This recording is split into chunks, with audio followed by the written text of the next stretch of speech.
Fala, galerinha do segundo ano, tudo tranquilo? Professor Sidney, professor de Química. Hoje a nossa revisão vai ser sobre eletrólise. Então, semana passada e retrasado você viu toda a parte conceitual de pilhas. E quando eu falo nessa parte conceitual de pilhas, você não pode esquecer que a oxidação é uma perda de elétrons e ocorre no ânodo. Numa pilha, o polo positivo é o cátodo. Lembra daquele macetinho que você pode usar? O opa, pipoca. A oxidação, perda de elétrons, ocorre no ânodo, na pilha positivo cátodo. Inverta. Se a oxidação é uma perda, a redução é um ganho. Se a oxidação ocorre no ânodo, redução ocorre no cátodo. Se no positivo é o cátodo, o ânodo só pode ser o polo negativo. Mas como é que funciona a eletrólise? Então, olha só. Quando uma reação produz uma corrente elétrica, esse processo espontâneo é chamado de pilha, e quando você usa a corrente elétrica para produzir uma reação, você tem um processo chamado de eletrólise. Então, a reação produzindo corrente pilha, quando você usa a corrente elétrica para produzir uma reação, é um processo chamado de eletrólise. Mas fica uma dica importante.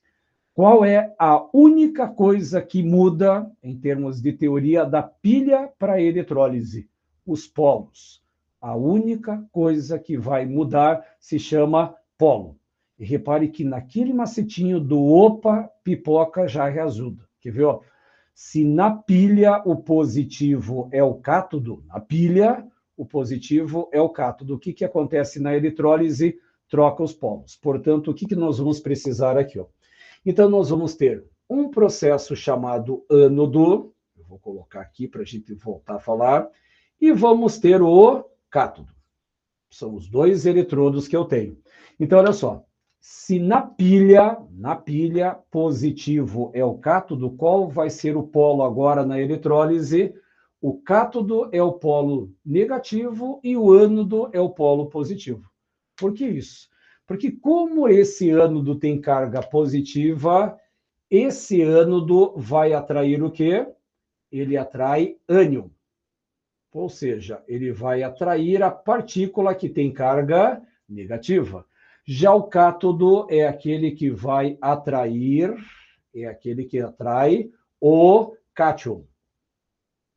E para quem esqueceu, cátion é aquele que tem carga positiva. Olha só, no ânodo, a partir de agora, ele tem carga positiva, ele vai atrair o ânion, ânodo com ânion, cátodo com cátion. Fica fácil dessa maneira. Só que aqui tem algumas dicas práticas. Como que vai funcionar as reações que ocorrem tanto no ânodo como no cátodo? Mas primeiro, no ânodo continua fazendo o processo de oxidação, continua fazendo, no cátodo continua fazendo o processo de redução, não muda em absolutamente nada. A oxidação continua sendo uma perda de elétrons, continua sendo, e na redução continua sendo o ganho de elétrons. Não muda nada essa parte conceitual. Então, a única coisa que realmente vai mudar são os polos. Então, presta bem atenção. A única coisa que muda da pilha para a eletrólise são os polos. E se na pilha o positivo é o cátodo, troca, positivo agora é o ânodo, cátodo passa a ser o polo negativo. Uma outra dica importantíssima. Como vão ficar as reações agora? Então, no cátodo, a reação, geralmente, ela vai funcionar assim, ó. Eu vou ter um A com uma carga X+, um cátion. Esse cátion vai receber uma certa quantidade de elétrons, normalmente é igual à carga, normalmente, não é sempre. E isso vai produzir um elemento A metálico. E, normalmente, esse elemento A metálico, como o nome já diz, vai ser um metal. O único caso em que isso não acontece é o hidrogênio. O hidrogênio é o único cátion que não vai formar um material sólido, embora exista o mercúrio, que é o metal líquido também. Vou te dar um exemplo.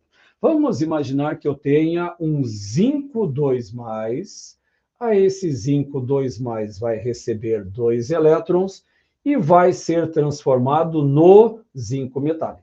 E um cuidado, jamais me coloquem um número no lado do zinco, do ferro, do ouro, da prata. Não existe molécula metálica. Não existe molécula metálica. Isso para fazer a reação no cátodo. Agora, no ânodo, a reação ela é um pouquinho diferenciada. Eu vou pegar um B com uma carga Y-. Então, repare que no ânodo vai ter um ânion. Esse ânion vai ter uma carga Y-, aí você vai colocar a seta, e normalmente nesse ânodo você vai formar gases moleculares. Por quê? Porque os principais ânions que você vai encontrar são cloreto, brometo, iodeto, oxigênio, nitrogênio, isso sempre vai ser transformado em gases B2 e mais uma certa quantidade de elétrons. Então, para você fazer a reação no ânodo, você vai colocar a carga negativa, seta, o gás que ele vai produzir. Se for um Cl-, vai produzir Cl2. Se for um Br-, Br2. Se fosse um I-, I2. Se for um oxigênio, O2. Assim que vai funcionar esse processo. Professor, tem como colocar um exemplo? Tem. Só que eu vou colocar esse exemplo aqui, ó, aqui na lateral, mas depois vou ter que apagar, tá? Por causa do espaço. Então, vamos imaginar que você tenha um Cl-. Seta, no que o Cl se transforma num Cl2 e ele perde um elétron. Só que agora tem um probleminha. Aqui tem um cloro e aqui tem 2. Se você colocar um 2 aqui na frente, você vai ter que colocar 2 elétrons. Então, aqui é muito comum você usar frações, que número que você multiplica por 2, que vai dar 1 meio, 3 meios, 5 meios, pode usar essas frações sem problema qualquer. Então, olha só, o que vai mudar da eletrólise? No cátodo, sempre eu vou ter um cátion, e no ânodo, sempre eu vou ter um ânion. O cátion vai receber uma certa quantidade de elétrons e vai virar o zinco metálico. Como eu falei, o único elemento que isso não faz... Deixa eu até colocar esse exemplo aqui embaixo. Ó. O hidrogênio recebe um elétron e ele vai virar hidrogênio. Não. O hidrogênio é um ametal e ele forma o hidrogênio gasoso.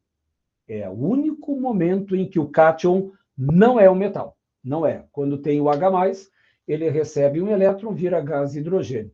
E, novamente, para evitar confusão, vamos deixar equilibrado e colocar o meio aqui na frente. Isso se chama eletrólise. Então, olha só, agora vou precisar usar o resto do quadro para vocês mexerem com a primeira grande reação. Mas isso aqui, importantíssimo, vai ficar no quadro para vocês compreenderem a ideia. Vou apagar até esse hidrogênio aqui para ficar mais claro o nosso sistema. A primeira reação, ou melhor, a primeira eletrólise que você estudou é uma tal de eletrólise ígnea. A palavra ígnea significa fogo. Então, você precisa ter uma altíssima temperatura. Altíssima temperatura para você separar os íons do seu composto. Você vai ter que separar a carga positiva da carga negativa. De maneira prática, a eletrólise ígnea significa que não tem água, porque a alta temperatura, a água vira vapor, ela vai se desprender do material. Tá, como é que funciona essa eletrólise ígnea? Eu vou te dar alguns exemplos aqui. Eu vou começar, obviamente, com o cloreto de sódio. Eu vou aquecer esse cloreto de sódio a 805 graus Celsius. 802 também não faz muita diferença aqui. Ó. Então, eu vou aquecer o cloreto de sódio sólido a 805 graus Celsius e o que vai acontecer? Ele vai virar Na+ líquido e vai virar Cl- líquido. Ou seja, a 802, 805 graus, você vai ter um material sendo liquefeito. Só que nessa liquefação você consegue separar os íons do sódio e os íons do cloro. Se você colocar eletrodos que sejam resistentes a essa alta temperatura, você vai ter o seguinte. Você vai ter um cátodo, vou colocar dessa maneira, vou colocar o cátodo aqui, e vou colocar o ânodo, e além do que, eu quero saber como vai ficar a equação global. São 3 perguntas agora. Primeiro, O cátodo, a partir de agora, passa a ter qual carga? Peraí, cátodo na pilha, o positivo é o cátodo. Como é uma eletrólise, esse cátodo tem o polo negativo e o ânodo tem o polo positivo. Quem que o cátodo vai atrair? Se o cátodo é o polo negativo, ele só pode atrair o sódio. E como é que vai ficar essa reação do sódio? Então, acompanha aqui, ó. Esse sódio mais líquido, ele vai receber um elétron, e vai ser transformado nesse sódio sólido na forma metálica. Então, a primeira reação, o sódio mais recebe um elétron e vira sódio metálico. Essa é a reação que você tem no cátodo. Agora, no ânodo, repare que você vai colocar um Cl-. Esse Cl- líquido, ele vai produzir o quê?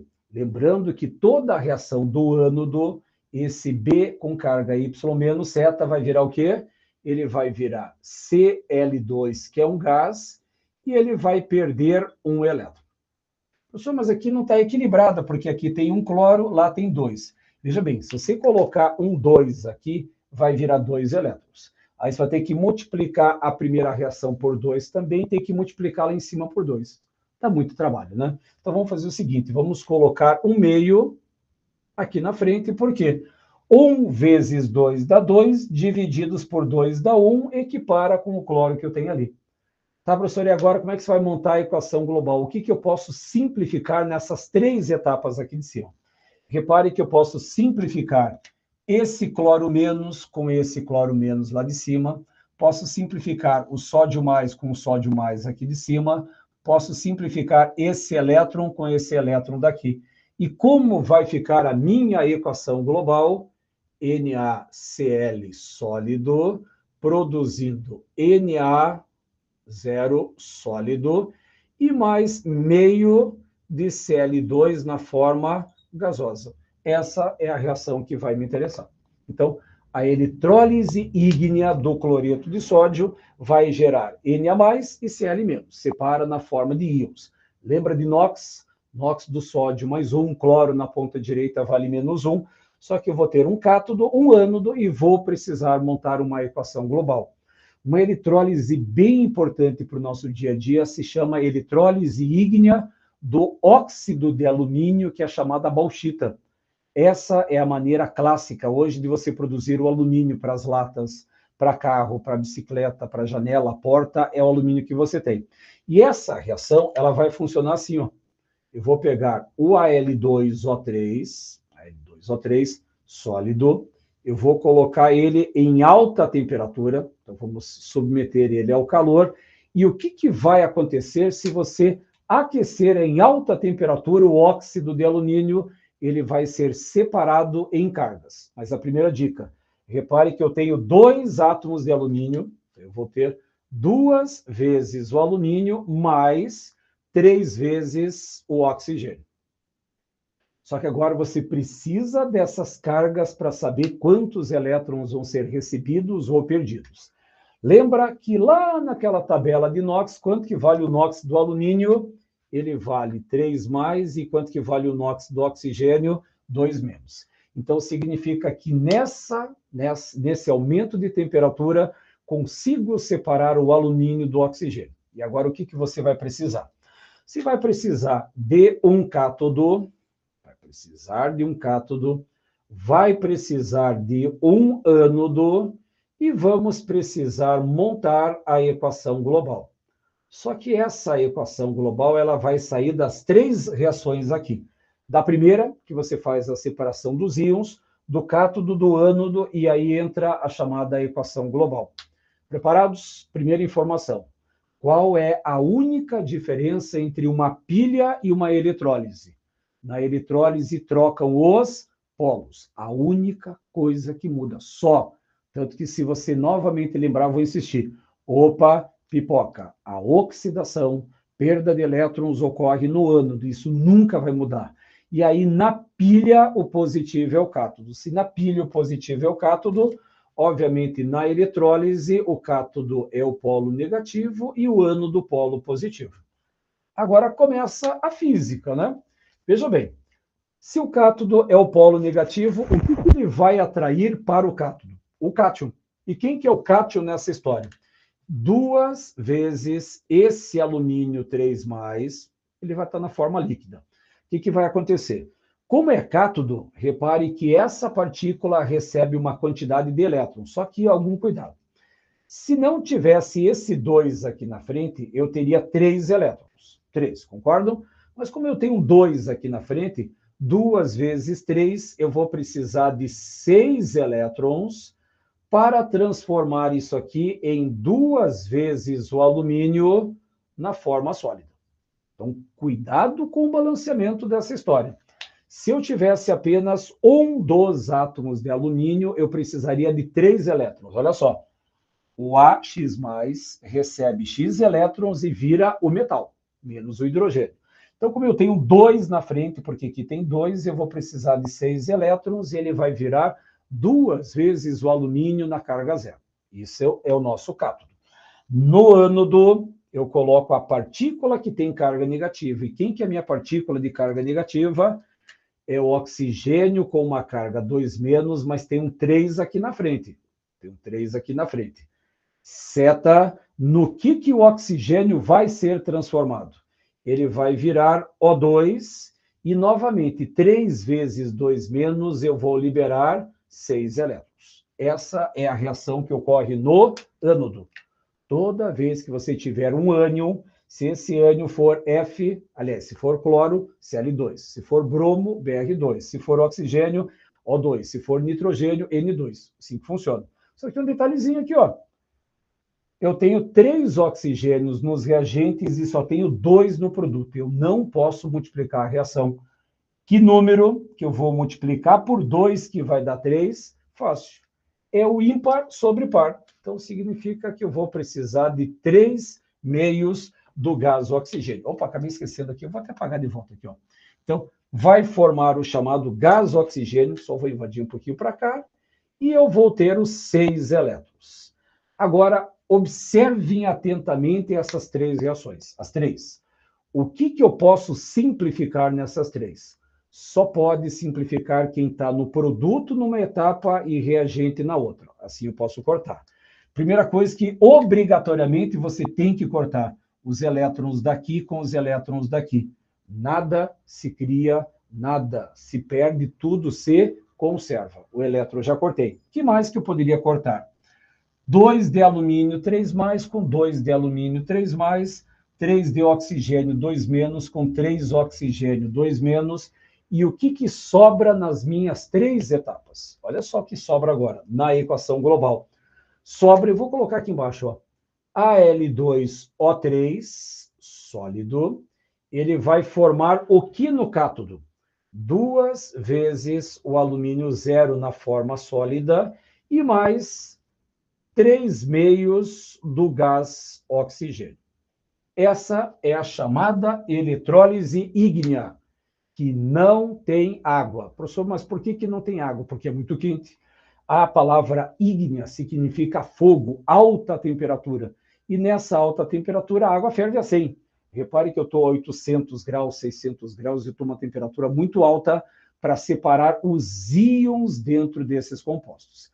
Então, repare que é um negócio simples, só que eu preciso de um pré-requisito. Eu preciso que você saiba NOx. Preciso que você saiba NOx. Por quê? Sem essa carga do metal ou a carga do ametal, fica difícil verificar quantos elétrons são perdidos ou recebidos no processo eletrolítico. Mas veja bem, na eletrólise ígnea, sem água, pega o seu composto, separa ele em cátion e ânion. O cátion sempre vai para o cátodo, porque o cátodo, a partir de agora, tem polo negativo. O ânion sempre vai para o ânodo, porque ele é atraído pelo campo elétrico positivo. Aí você faz a reação de oxidação e redução conforme esse esquema. Conforme. O cátion vai receber uma certa quantidade de elétrons e virar metal ou hidrogênio, gás hidrogênio, se for H+. Já no ânodo, sempre vai ter uma carga negativa, seta, vai produzir O2, N2, Cl2, Br2, F2 e assim por diante, e uma certa quantidade de elétrons. É assim que funciona a nossa tão e tão querida eletrólise ígnea. provavelmente em breve você vai fazer um outro tipo de eletrólise, que é a eletrólise aquosa. Mas isso é uma outra história para ser contado num outro momento, numa outra revisão. Gente, uma ótima semana, fique com Deus e até semana que vem. Tchau, gente, se cuidem.